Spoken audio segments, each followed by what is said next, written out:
Hello and welcome back to my channel. Today I will be doing the mid-year book freakout tag. I don't think this tag needs any introduction.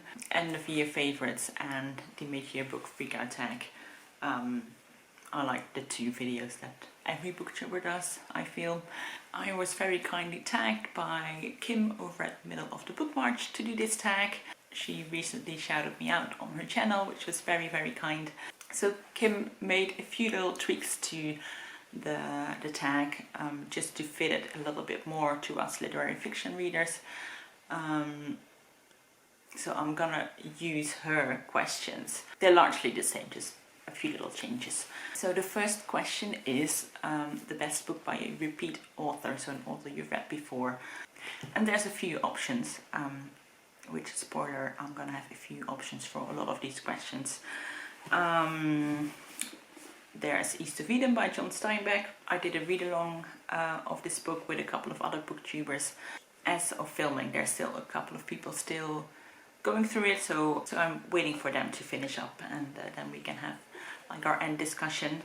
But yeah, this is my third Steinbeck. I've read The Grapes of Wrath and Of Mice and Men before, and this didn't disappoint. Another one is Fair Play by Tove Jansson. I read the summer book by her before, and this one I really loved as well. And then I also have Maggie O'Farrell's The Marriage Portrait. This was actually the first fiction book I read by her, so I'm not sure if it counts. I read her memoir before. But yeah, this is also another repeat author that I really enjoyed. Question number 2 is a new release you haven't read yet but want to. I'm very much a backlist reader. I don't really keep up with new releases, so I do struggle a little bit with this question. But I'd say Elliot Page's memoir, Page Boy, is one that I'm excited to read. Someone on our Roads Discord chat talked about They're Going to Love You by Meg Howry, which is a book I haven't really heard that many people talk about. What she said that was about a woman whose parents were both professional dancers. They got divorced because her father was gay, and he went to live in New York City with his partner. And the main character of the book visited her dad and his partner throughout her childhood, and that made her fall in love with dance. I think this book is also about the AIDS crisis, so I feel like this book that is about family and queerness, sort of set against the backdrop of the New York City dance scene, is something I might really enjoy, so I'm gonna look into that one as well. Question number 3 is my most anticipated release for the second half of the year. Yeah, and like I said, I was already struggling with answering the question about a new release that has recently come out, so yeah, I have no idea what's coming out. I don't keep up with book releases, so I don't have an answer for this question. Question number 4 is my biggest disappointment, and that would be A Mouthful of Birds by Samantha Schweblin.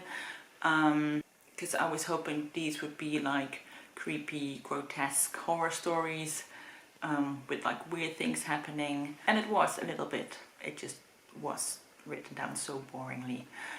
Usually a short story collection can be a bit of a mixed bag.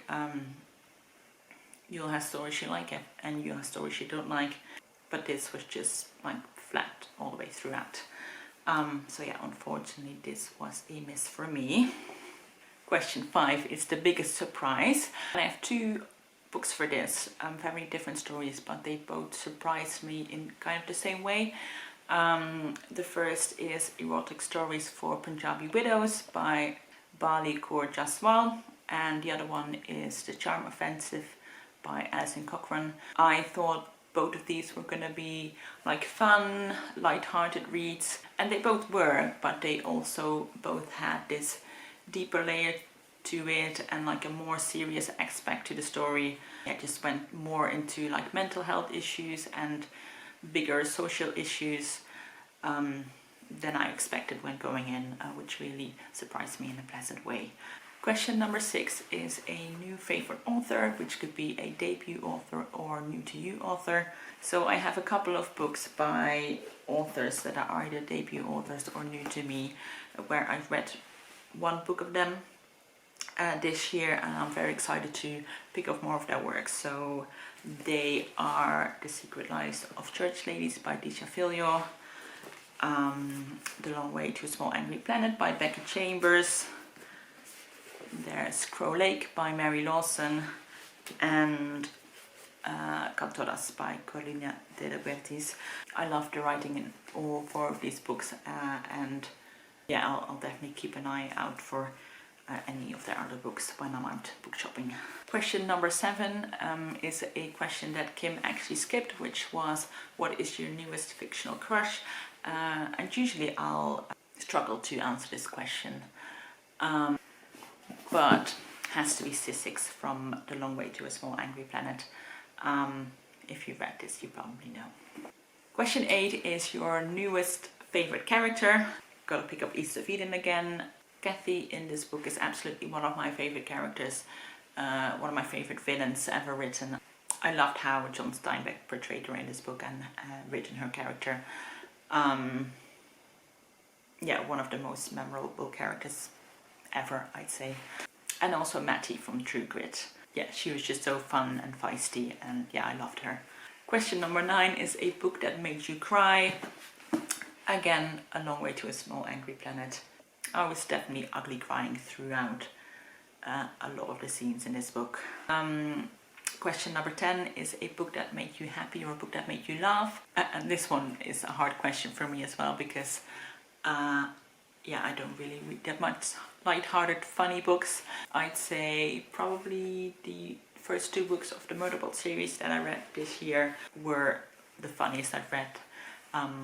The main character is just grumpy and sarcastic, and he definitely had me giggle laugh a few times. Question number 11 is the most beautiful book you've acquired this year. So I'm not someone who is drawn to super beautiful editions of books.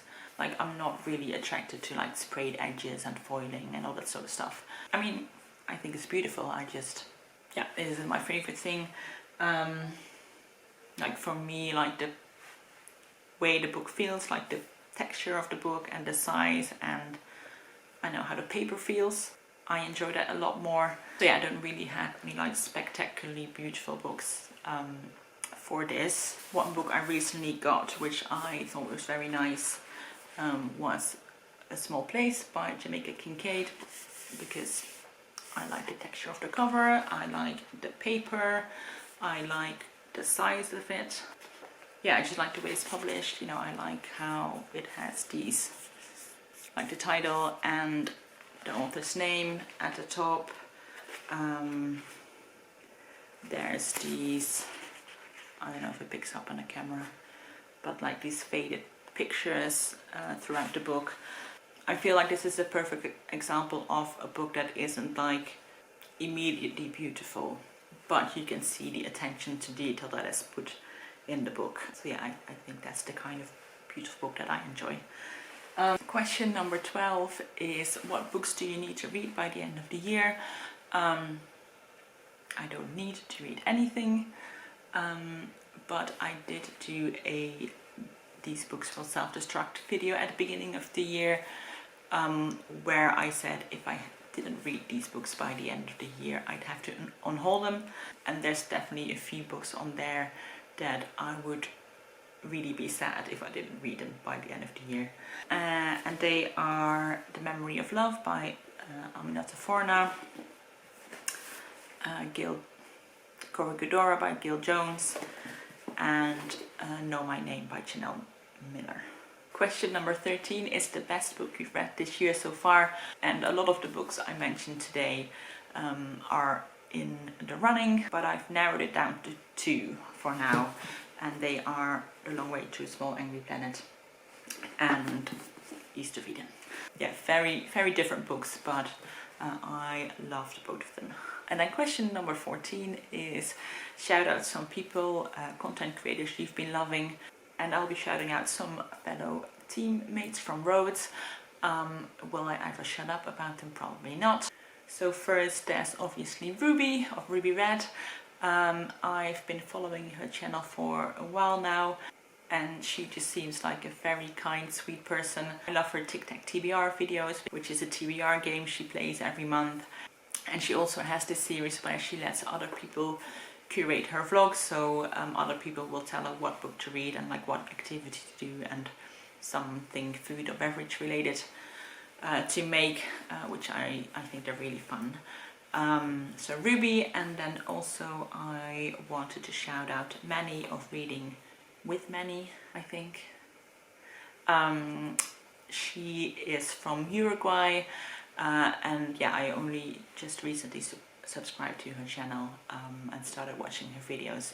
But she also has a really fun TBR game, and she does reading vlogs, and yeah, she definitely deserves some more subscribers. So yeah, I'll tag the both of them. And then there's also a few other people in our group that have had booktube channels, but haven't really been active in the last couple of months. So I'll tag them so they can sort of ease their way back into booktube if they want to. And they are Kendra, I'm not sure about her channel name, something like Kendra Reads Tomes. I'll obviously link them all down below. Kayla, her channel name is Kayla Ray Reads, and Martu, I'm hoping I say your name correctly. Yeah, I'll link them all down below. I hope you'll check them out, because they're all very wonderful people, and I very much enjoyed their online company for the last couple of weeks. That's it. That's the mid-year book freakout tag 2.0. I would definitely love to know if you have done this tag. It's definitely one of my favorites to watch, because you can also get you can already get so many recommendations from these tags. And if you don't have your own booktube channel, you can answer the questions down below, or any of the questions that you like to share with me.